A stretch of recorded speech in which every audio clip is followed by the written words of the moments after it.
چې کله یو مؤمن مسلمان یو مؤمن خور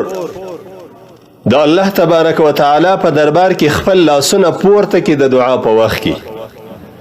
او په اسم اعظم باندې دعا وکړي، یعنی د الله جل جلاله څخه یو څه وغواړي د اسم اعظم په برکت باندې، نو الله تبارک وتعالى به دغه مؤمن مسلمان دغه مؤمن خور دعا قبول کړي او الله جل جلاله به د دعا نه کړي. په یو روایت کې راځي د اسماء بنت یزید چې نبی کریم صلی الله علیه وسلم وفرمایل قال اسم الله الاعظم في هاتين الآياتين وإلهكم إله واحد لا إله إلا هو الرحمن الرحيم وفاتحة آل عمران ألف لام ميم الله لا إله إلا هو الحي القيوم. وإذا الله رسول صلى الله عليه وسلم فرمایل چې اسم اعظم یعنی د الله تبارک وتعالى لوی نوم هغه د برکت نوم چې اسم اعظم ورته ویل کیږي هغه په دغه دوه آیاتو کې دی د قران عظیم شان د سورته بقره 133 نمبر آیات دی وإلهكم إله واحد لا إله إلا هو الرحمن الرحيم، او د سورة آل عمران اول دویم نمبر آیاتونه دی الف لام میم الله لا اله الا هو الحي القيوم. کله چې یو مؤمن مسلمان دغه آیاتونه په خپل دعا کې ووایي او د الله جل جلاله څخه هر څه وغواړي یو شرعي حاجت وي،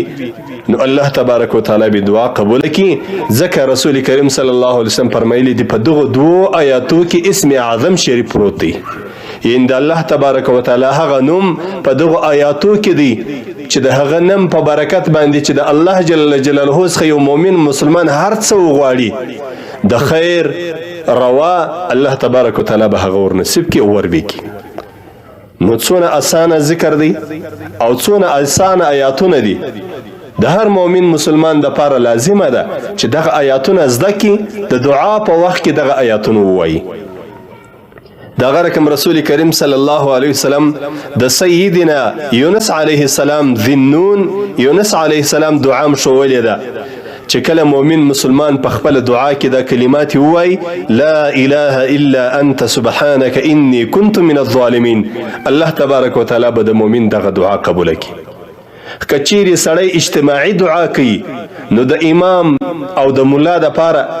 مناسبه ده چې د جمع صيغه وایي لا اله الا انت سبحانك انا كنا من الظالمين. او کچيري انسان تنها دعا کوي نو دغه کلمات د رقم وایي لا اله الا انت سبحانك اني كنت من الظالمين. الله رسول صلى الله عليه وسلم فرمایلی دی لم يدع بها رجل مسلم في شيء الا استجاب له. نسته یو مؤمن مسلمان چې د دعا په وخت کې دغه کلمات وایي د حضرت یونس علیه السلام دعا وایي الله تبارک وتعالى به د دعا قبول کړي. او دغه رقم رسول کریم صلی الله علیه وسلم مشترا شول چې د الله تبارک وتعالى لوی نوم د برکت نوم اسم اعظم په دغه دوه آیاتو کې دی اسم الله الاعظم في هاتين الآياتين وإلهكم إله واحد لا إله إلا هو الرحمن الرحيم ألف لام ميم الله لا إله إلا هو الحي القيوم.